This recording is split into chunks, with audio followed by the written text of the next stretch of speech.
partir de agora vamos estudar algo diferente, uma relação entre a taxa de variação do momento linear e algo que eu vou chamar de força resultante. A resposta do ponto de verificação anterior depende de quais forças estão atuando sobre a caixa. Se você está empurrando a caixa e somente essa força é considerada, a variação do momento linear do sistema, que é a caixa, não é zero. Ilustrei o ponto de verificação anterior da seguinte forma. Numa situação inicial, a caixa de inércia M possui um momento linear que eu chamei de PI.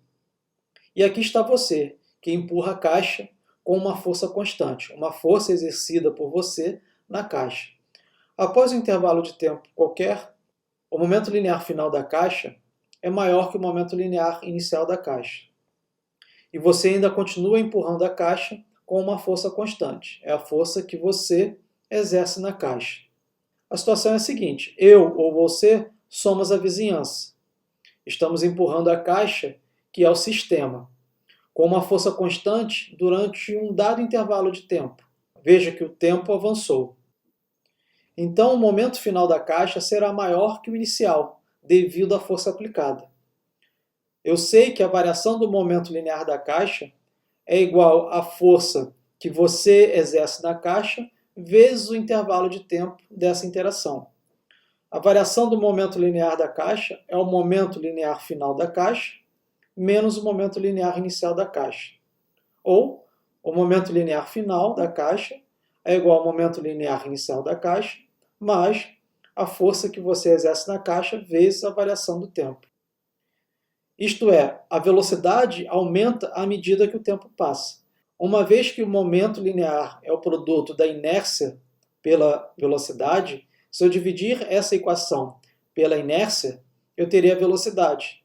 A velocidade final é igual à velocidade inicial, mais a força que você exerce na caixa, dividido pela inércia da caixa, vezes o tempo de interação.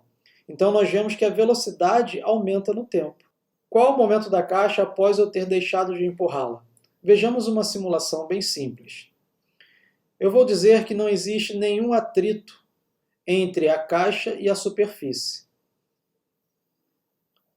Vou colocar um cronômetro para a velocidade, vou indicar a massa dos objetos e os valores da velocidade. E eu vou empurrar a caixa. Veja que eu estou empurrando a caixa com uma força aplicada de 50 newtons. É a força que eu exerço na caixa. E a velocidade está aumentando com o tempo. À medida que eu empurro, a velocidade aumenta. Veja que a força é constante e a massa é constante. E a velocidade está aumentando. A pergunta é, o que acontece se eu deixar de empurrá-la? Então eu vou tirar a força. A caixa continua a se mover, mas com uma velocidade constante. Uma vez que não existe mais a interação entre a força externa aplicada por você e a caixa, o movimento natural dela é o repouso ou o movimento retilíneo uniforme. Então a caixa ela vai se mover com velocidade constante. A velocidade final é igual à velocidade inicial, ou o momento final é o momento linear inicial. Então o momento linear da caixa é constante. Será o produto da inércia da caixa vezes a velocidade. A inércia da caixa 50 kg, a velocidade 28,6 metros por segundo. Portanto, o momento será o produto de 50 vezes 28,6, que é igual a 1.430 kg vezes metro dividido por segundo. Vimos do slide anterior que somente com uma única força o momento linear final é diferente do momento linear inicial. O momento linear aumenta, então não pode ser constante. Vejamos então essa situação. Eu, a vizinhança, empurro a caixa, que é o sistema, com uma força constante. Aqui está representado o vetor força, que é a força que você exerce na caixa. Mas mesmo assim, eu observo que o momento da caixa é constante. Eu tenho algum instrumento de medida que me diz que o momento é constante. Então, o que eu observo? que a variação do momento linear da caixa é igual a zero. O momento linear final é igual ao momento linear inicial. Se o momento é constante, como ela se move? Essa é a grande questão. A força exercida pela superfície, que é a vizinhança também, na caixa, que é o sistema, tende a resistir à força aplicada para a frente na caixa, que eu exerço sobre a caixa. Então, a força que eu exerço na caixa é balanceada pela força que a superfície exerce na caixa. Tenho aqui duas forças externas ao sistema. A força que você exerce na caixa e a força que a superfície exerce na caixa. Eu posso dizer, então, que a força resultante sobre a caixa é a soma das forças externas.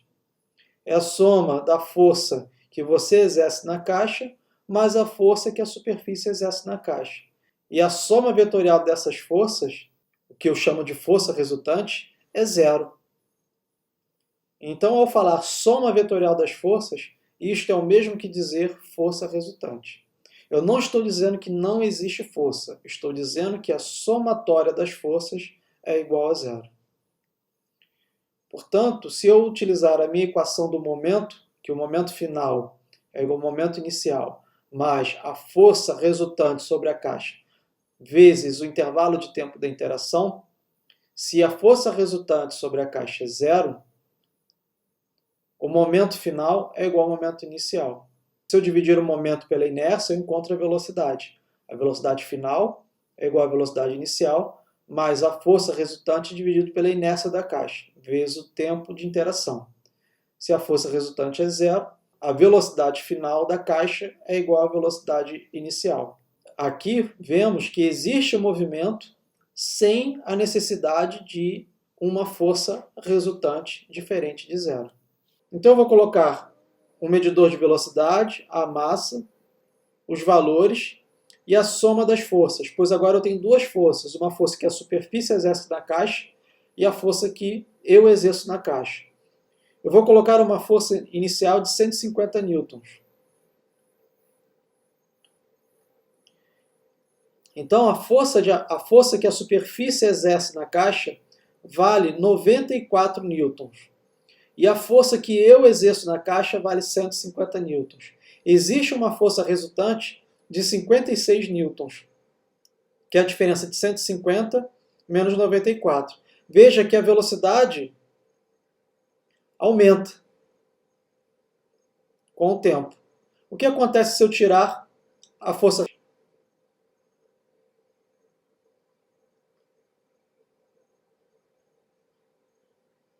A superfície é a única força que está exercendo algum efeito sobre a caixa.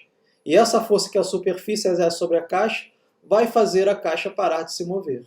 Mas o que acontece se eu ajustar uma força aplicada igual à força de atrito? Veja que a força aplicada agora vale 120 newtons e a força que a superfície exerce na caixa é 120 newtons. A força resultante é zero. E a velocidade da caixa é zero.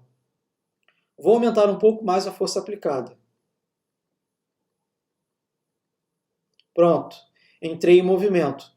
Veja que a força aplicada vale 127 newtons e a força de atrito vale 94 newtons. Eu tenho uma força resultante de 33 newtons e a caixa começa a ter uma velocidade diferente de zero. E a velocidade aumenta no tempo.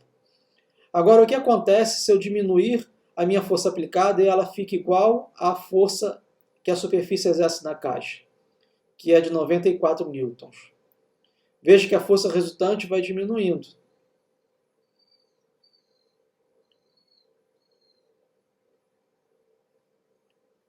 Pronto, nesse exato momento, a força resultante é igual a zero.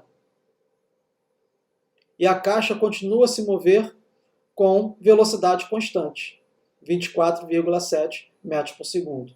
Veja que a força resultante é zero, mas eu tenho movimento. E esse movimento é o movimento retilíneo uniforme. Quando a soma vetorial das forças é zero, quando a força resultante é zero, o efeito é o movimento com momento constante, ou com velocidade constante. Concluímos que, uma vez em movimento, a superfície empurra a caixa com a mesma força que você empurra no sentido oposto. As duas forças opostas se cancelam e a caixa se move a velocidade constante.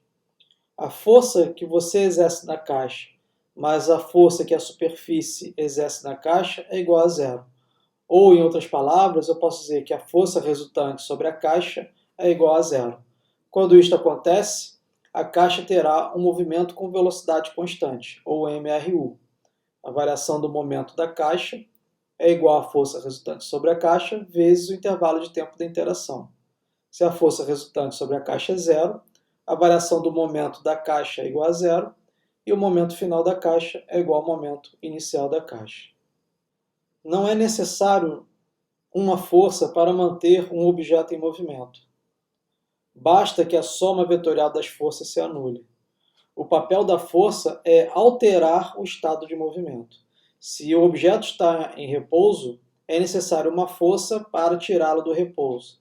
Se o objeto se move com velocidade constante, é necessário uma força para alterar essa velocidade constante. Mas para existir um movimento, não há necessidade de uma força.